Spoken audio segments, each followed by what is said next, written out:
En el capítulo 9 del Evangelio de Marcos. Si usted abre su Biblia, por favor, ahí en Marcos capítulo 9, versículo 38. Imagínese, por favor, los discípulos siguiendo al Señor, los discípulos alrededor de Él, y de repente tenemos a Juan.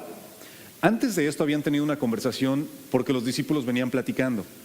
Y entonces Jesús les dice, oigan, ¿y qué venían platicando entre ustedes? Y ellos dicen, pues nada, como que nada, yo los vi que estaban platicando. ¿Qué venían platicando? Pues pues ¿quién iba a ser el mayor cuando tú te fueras? Y el Señor les dice, quiero que recuerden una cosa, el que quiera ser el primero, tiene que ser él. El que quiera ser el primero, tiene que ser él. El último. Eso fue lo que le dijo Jesús. Después de eso, Juan quiso arreglarle un poquito la situación y es cuando dice estas palabras. Juan le dijo a Jesús, Maestro, vimos a alguien usar tu nombre para expulsar demonios, pero le dijimos que no lo hiciera, porque no pertenece a nuestro grupo. No lo detengan, dijo Jesús. Nadie que haga un milagro en mi nombre podrá luego hablar mal de mí. Todo lo que no está en contra de nosotros está a nuestro favor. Si alguien les da a ustedes incluso un vaso con agua, un vaso de agua, Jesús en estas palabras pues está mal la construcción porque es un vaso con agua, dice, aquel que les dé un vaso con agua pertenece al Mesías. Les digo la verdad, esa persona ciertamente será recompensada. ¿De qué está hablando Jesús? Creo que está hablando de un principio muy interesante que tenemos que aprender a desarrollar y se llama tolerancia. Cuando nosotros nos encerramos en esta burbuja donde decimos yo soy mexicano y nada más, no hay nada más bonito más que México, no hay nada más hermoso más que lo que yo pienso, lo que yo considero, mi mente, mis prácticas, mis costumbres, mis tradiciones, todos los demás están mal. Yo me estoy encerrando en una burbuja llamada intolerancia. Di conmigo, intolerancia. Cuando yo soy intolerante, voy camino, no en otra cosa, sino en camino a la destrucción. La intolerancia nunca ha creado algo positivo. Es la intolerancia la que ha creado guerras, es la intolerancia la que ha creado tensión en tu matrimonio. Cuando eres intolerante, pues, cierras tu mente a cualquier desarrollo o a cualquier crecimiento. Intolerancia significa que no estás dispuesto a abrir tu mente o que no estás dispuesto a compartir las ideas de alguien más. Eres intolerante. Y hoy te quiero hablar de la tolerancia. ¿Sabes por qué? Porque mi tesis es muy sencilla. Lo que tú creas acerca de Dios va a influenciar la manera en la que tratas a otros. Te lo digo una vez más, lo que tú crees acerca de Dios va a influenciar la manera en la que tratas a otros. Dilo conmigo, lo que tú crees acerca de Dios influenciará la manera en la que tratas a otros.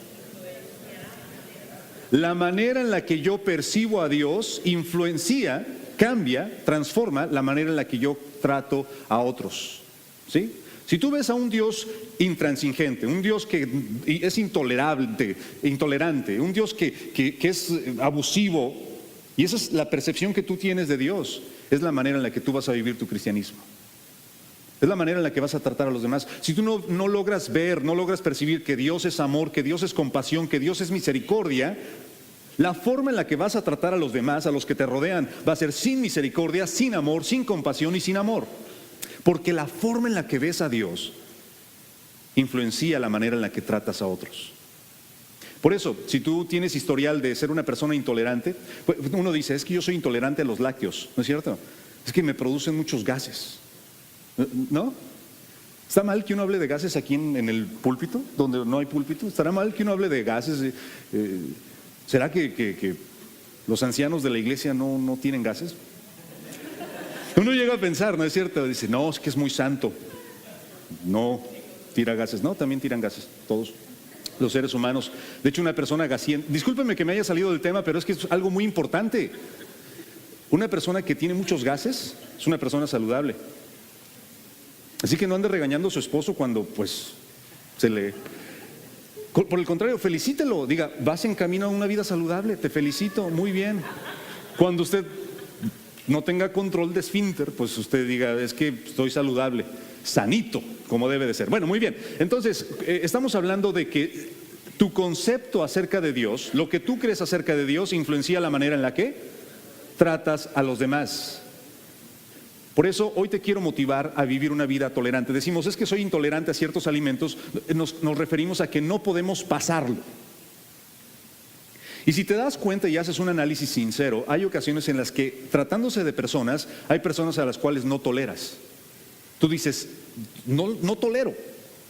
Hay gente que va un paso más allá y dice, es que no tolero, y hablan de un tipo de un estrato social. Es que no tolero a las personas que son así, no tolero a los que son originarios de tal país, no tolero esta persona. Es que no, nada más lo veo y me da la garrotera como al chavo.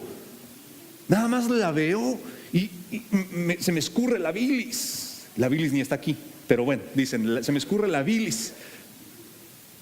Se me sale porque no lo tolero. Hoy te quiero invitar a vivir una vida de tolerancia. ¿Pero cómo lo hacemos? Se dice más bonito que practicarlo, que llevarlo a la práctica. En el ejemplo de Jesús hablamos de esta tolerancia. ¿Qué es lo que podemos hacer para vivir una vida de tolerancia? Número 1. Lo voy a poner aquí. Tienes que desarrollar la idea de que todos tenemos derecho a pensar y a expresar lo que llevamos dentro. Todos. Cada vez que tú estás frente a una persona que dices no tolerar y esta persona expresa algo, tú tienes que empezar a desarrollar esta técnica, este hábito de comprender que todos tienen derecho a expresarse. Todos tienen derecho a pensar. Todos tenemos derecho a ser diferentes.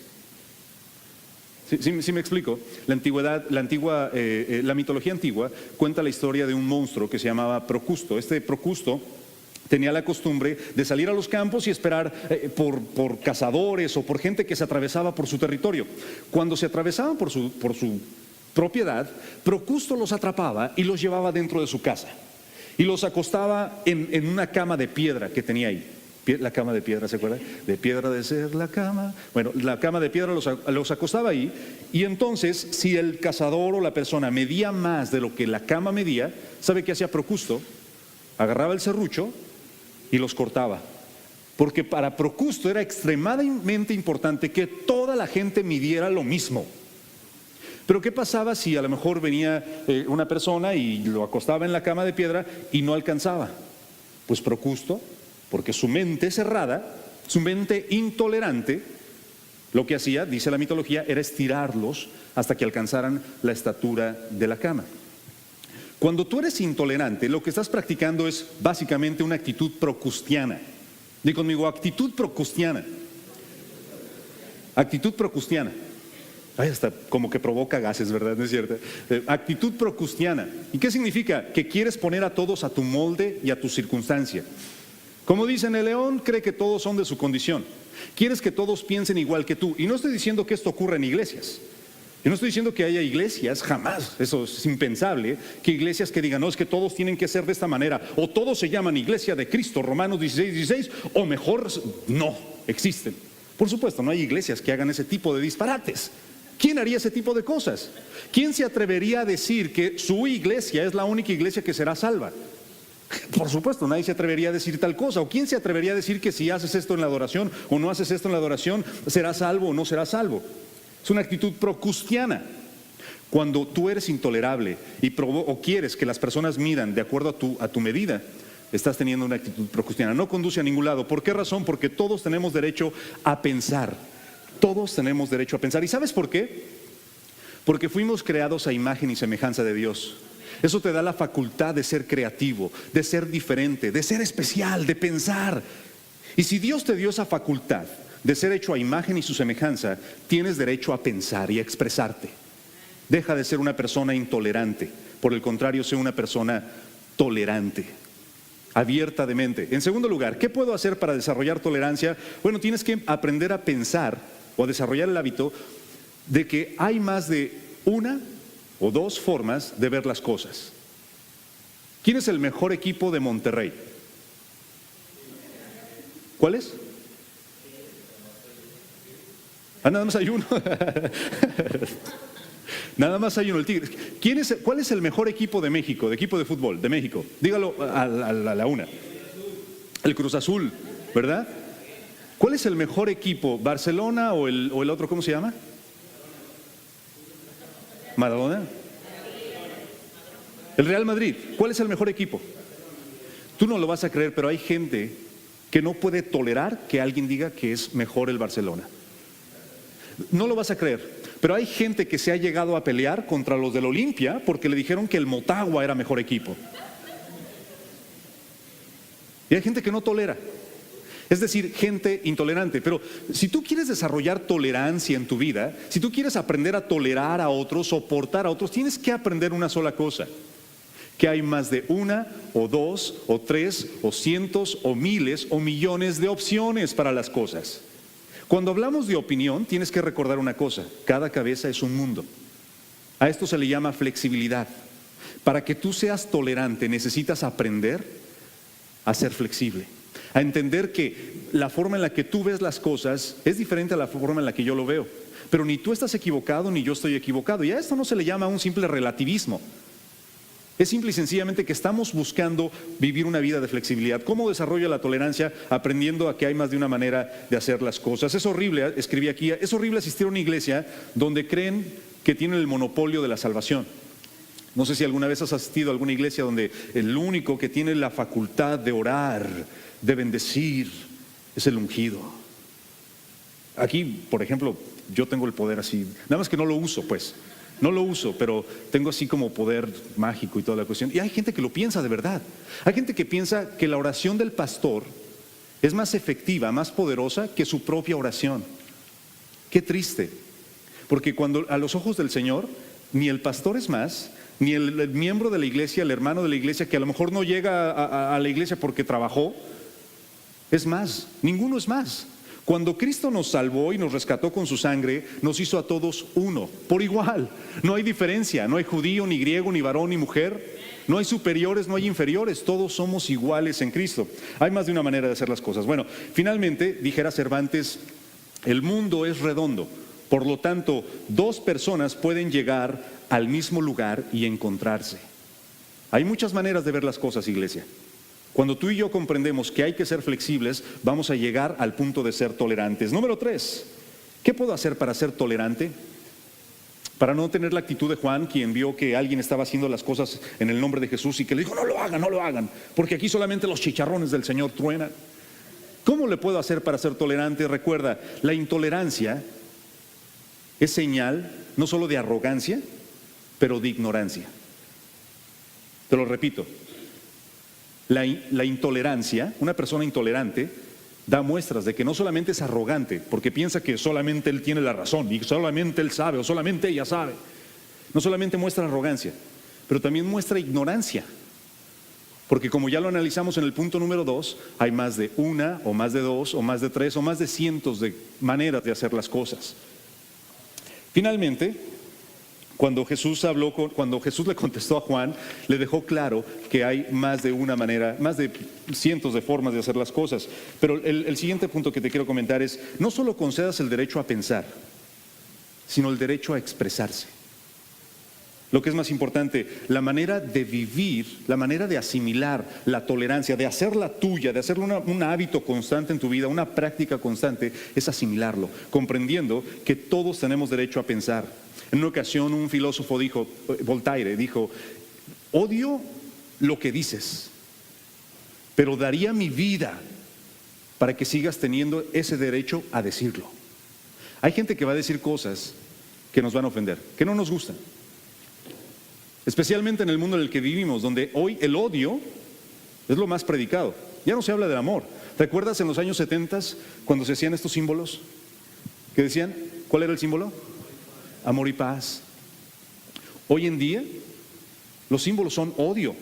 Prendes la televisión, odio en contra de los inmigrantes. Prendes la televisión, bueno, ya estaba prendida porque la habías prendido, ¿verdad? Bueno, cambias de canal, odio contra los afroamericanos. Le cambias de canal, La Rosa de Guadalupe. Mejor apago la televisión. Pero donde quiera que voltees hay odio, abuso, intolerancia. Pero Cristo nos está invitando a vivir una vida de tolerancia, a vivir una vida donde puedo tener la libertad de expresar lo que pienso, pero que lo que pienso vaya en conexión, y ese es mi último punto, en conexión con lo que creo, porque lo que consideras acerca de Dios transforma la manera en la que tratas a otros. Si tu manera de tratar a otros, lo cual es muy interesante, en los domingos algunos meseros se quejan de que los domingos sus clientes son los peores de los peores. porque es la mayoría de la gente que sale de las iglesias. Algunos meseros aseguran que el domingo es el día que menos propinas reciben, por ejemplo. Que muchos cristianos, o de los que salen de las iglesias, son personas que, tráigame este plato, no, yo no pedí esto, cámbiemelo, hábleme, tráigame al manager. Y cosas de ese tipo ocurren con el pueblo de Dios. Esto es interesante. La mejor manera de evaluar una doctrina es si convierte o no convierte a la persona. Y finalizo diciéndote una historia. Hace muchos años había un hombre que recibió un anillo de oro de su padre, el cual lo recibió de su padre, el cual lo recibió de su padre, y así sucesivamente por varias generaciones. El anillo, decían ellos, la familia, tenía propiedades especiales, porque hacía que el portador se volviera una persona buena y generosa, una persona apacible, una persona amable. Hasta que llegó a este señor, el cual en su vida tuvo 3 hijos. Y él dijo, no sé qué voy a hacer. Solamente tengo un anillo. No, me va a deshacer el corazón entregarle el anillo solamente a uno de ellos. ¿Qué puedo hacer? Como era un hombre inteligente, de allá de Guanajuato, León, Guanajuato. Era un hombre inteligente, dijo, lo que voy a hacer es, voy a mandar a hacer otros 2 anillos para mis otros 2 hijos. Así que en su lecho de muerte, el hombre estaba ahí postrado y mandó llamar a cada uno de sus hijos por aparte, sin que se dieran cuenta. Y a cada uno le dio el anillo como si fuera el único anillo. Después de un tiempo, cuando el hombre falleció, los hijos se dieron cuenta. Y dijeron, ¿ahora qué hacemos? Yo tengo el anillo verdadero. No, tú no lo tienes, yo soy el que tiene el anillo. No, mi papá me lo dio a mí. No, y era un tremendo alboroto. Así que decidieron ir con un abogado que además era una persona muy sabia. Le dijeron, no sabemos qué hacer, queremos poner una demanda para investigar cuál es el anillo correcto. Hicieron una investigación, fueron con una persona de esas, un anillólogo, no sé cómo se les llame, no sé, un joyero, ¿verdad? Joyero. Y el joyero les dijo, pues la verdad, los 3 son idénticos. No hay forma de decir que son diferentes. Así que el abogado les dijo, bueno, sí hay una forma de saber cuál es el anillo verdadero. Y ellos dijeron, ¿cómo? ¿Cuál? La persona que tenga ese anillo será una persona noble, sencilla, amable, generosa. Así que nosotros en la comunidad estaremos observando y podremos decir al final quién tenía el anillo correcto. Bueno, iglesia, cuando hablamos de la iglesia del Señor, estamos hablando de que nuestras obras, nuestro comportamiento, la manera en la que tratamos a otros, define si nuestro Dios es verdadero o no es verdadero. Si tú tienes un Dios falso o un Dios verdadero, no se define con la doctrina que practicas o con la liturgia que llevamos a cabo. Se define con una vida transformada, con una vida diferente, porque lo que creemos acerca de Dios transforma la manera en la que tratamos a otros. Amén.